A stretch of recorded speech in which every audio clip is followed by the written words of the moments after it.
Alors les 7 principes de l'art et du design sont l'équilibre, le rythme, le motif, l'accentuation, le contraste, l'unité et le mouvement. Et l'idée de ce petit podcast, c'est pas de voir tout ça en profondeur, ça me prendrait trop de temps, mais c'est plutôt de voir un petit peu comment on peut appliquer ces 7 principes de l'art et du design à nos photos pour faire du coup à la fin de meilleures photos. Allez en avant, Guingamp. Avant de commencer, je vous rappelle que sur mon site photomaniac.fr, vous pouvez accéder à ma formation gratuite sur les bases de la photographie. Je vous invite à vous y rendre et à vous inscrire si ça vous intéresse. Alors déjà, on a l'équilibre et l'emphase que j'ai regroupé. Emphase qu'on peut aussi appeler accentuation. Donc l'équilibre fait référence au poids visuel d'une photo. Vous vous demandez peut-être c'est quoi le poids visuel?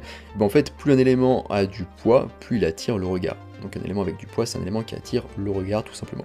Donc par exemple, un élément grand attirera plus le regard qu'un élément petit. Un élément petit du coup aura moins de poids visuel. Un élément avec une couleur chaude attirera plus qu'un élément avec une couleur froide. Un élément avec de la texture attirera plus l'attention qu'un élément lisse sans texture, etc., etc. Donc une photo équilibrée donne un sentiment de stabilité et d'harmonie à une photo, alors qu'une photo déséquilibrée crée de la tension visuelle. Ces deux manières de composer de manière équilibrée ou déséquilibrée sont acceptables, cela en fait dépend du résultat que vous souhaitez obtenir à la fin. Et globalement on peut obtenir l'équilibre de 3 façons, de façon symétrique, de façon asymétrique, notamment vous êtes dans des grilles, notamment la spirale dorée, ce genre de choses, et avec la symétrie radiale, donc c'est la symétrie avec un point central au milieu, qui est plutôt utilisé par exemple en photo d'architecture.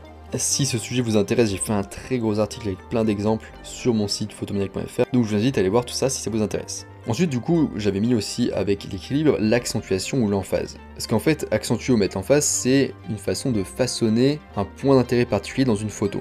En fait, c'est finalement le fait de combiner plusieurs éléments de l'équilibre pour attirer l'attention sur un élément particulier de la photo. On pourrait par exemple imaginer une fleur rouge très texturée, prenant beaucoup de place dans le cadre et entourée d'espaces négatifs. Donc ça ferait finalement beaucoup de poids sur cette fleur, ce qui attirait beaucoup l'attention et ce qui mettrait du coup l'emphase sur ce sujet. Ensuite, on a le rythme et les motifs que j'ai regroupés. Donc la composition en musique est très similaire à la composition en photographie. Le concept photographique de rythme emprunte beaucoup à la théorie musicale. A l'instar d'un musicien qui lit les notes sur une partition, les sujets séparés d'espace régulent la façon dont nous voyons une photographie. Là aussi j'ai fait une vidéo, un podcast, un article très détaillé, très intéressant sur le sujet du rythme, que je vous invite à aller voir si ça vous intéresse. Et du coup on a le motif qui est finalement un cas particulier du rythme, c'est la répétition régulière et prévisible de formes similaires, comme par exemple la répétition d'un motif sur un papier peint. Et ce qui est intéressant souvent, si vous allez voir la vidéo sur le rythme, etc., c'est de briser un rythme régulier. Par exemple, si vous prenez une photo avec un papier peint, avec des motifs qui se répètent et tout, qui sont bien définis, et si vous mettez une personne, ça va faire une photo très marquante. Ensuite, on a le contraste. Donc le contraste est créé lorsque deux ou plusieurs éléments opposés sont présents dans une photo. Ça peut être par exemple la lumière contre l'obscurité, avec par exemple le clair-obscur en photo de portrait notamment, ou une couleur chaude contre une couleur froide par exemple, le lisse contre le rugueux avec par exemple une personne avec la police contre un mur de briques, très souvent utilisé. Vous pouvez également essayer de juxtaposer des concepts comme par exemple l'ancien et le nouveau, la violence et le calme, l'écologique et l'industriel par exemple. Si on prend les plans, on voit la photo de nature et l'arrière-plan on peut voir une usine qui fume. Et donc le contraste, peu importe quelle nature il a tendance à ajouter de l'intérêt à une photo ou de créer une réaction en tout cas, et aussi à créer finalement un certain équilibre. Ensuite, on a l'unité. L'unité décrit la relation visuelle entre les éléments d'une photo. L'unité va contribuer à créer une image cohérente. Donc ça peut être l'utilisation de couleurs ou de tons, de concepts ou d'éléments similaires qui vont cultiver ensemble un sentiment d'unité. Exemple un petit peu typique, imaginons que vous prenez une photo de l'Arctique par exemple, voilà, avec de grands icebergs, etc. ce genre de photo, ou même une photo en Islande où il y a des icebergs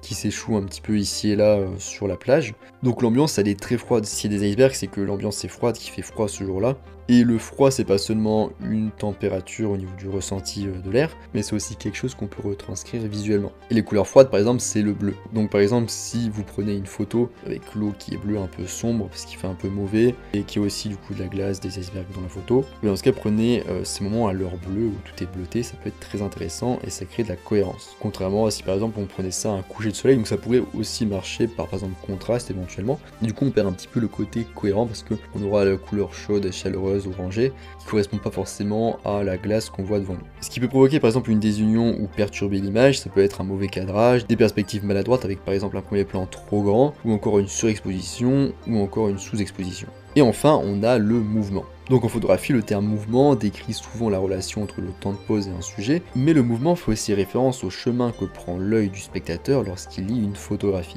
Un photographe peut contrôler la manière dont le spectateur aborde une photo. Par exemple, il peut utiliser des lignes, qu'elles soient diagonales, courbes ou droites, qui vont déplacer le regard du spectateur d'un point à un autre. Il peut aussi utiliser les couleurs dans ce sens. Il y a aussi plein d'autres moyens de manipulation de l'esprit qui existent. On parle pas de manipulation négative ici, c'est pour apporter une lecture à votre photo, que j'ai notamment abordé dans les vidéos, le podcast et l'article sur la théorie de Gestalt, que je vous invite du coup à voir si ce sujet vous intéresse. Donc voilà, on arrive à la fin de ce podcast sur les 7 principes de l'art et du design appliqués à la photographie.